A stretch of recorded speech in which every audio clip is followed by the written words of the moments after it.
Aniriza nate kwa lipota y'embeera y'obudde okuva mu kitongole ky'eggwanga ekivunaanyizibwa ku by'embeera y'obudde nze Nanteza Juliet ogikutuusaako ng'enkuba ekyagenda maaso okufudda emba mu bitundu by'eggwanga ebisinga obungi bannaffe abakoseddwa amata basaako n'omuyaga tunyolerwa wamu nammwe. Alipota ey'enkuba amakya ga leero eraga nga Kotido yafunye enkuba eyawezezza millimeters 10.2 Jinja neba n'enkuba eyawezezza millimeters 5 n'obutundutundu busatu. Kabale neba n'enkuba eyawezezza millimeters 2.9 nga kino nno kivudde ku mukuubo gw'enkuba okubanga gukyasaasaanidde masekati ga Ssemazinga Africa omunno nga mutwalidde n'eggwanga lyaffe.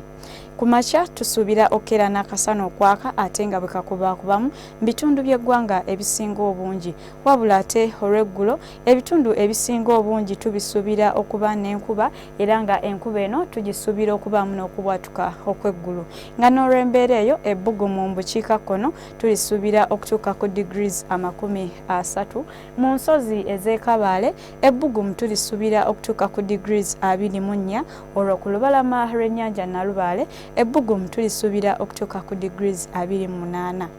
Ebibuga ebirala okusukka Uganda Nairobi saako ne mu Moscow tusuubirayo enkuba ate yo mu Dubai saako ne mu Madrid tusuubirayo akasana okwememulanga mu Dubai ebbugumu tulisuubira okutuuka ku degrees 37 yo mu Roma tusuubirayo ekiddedde.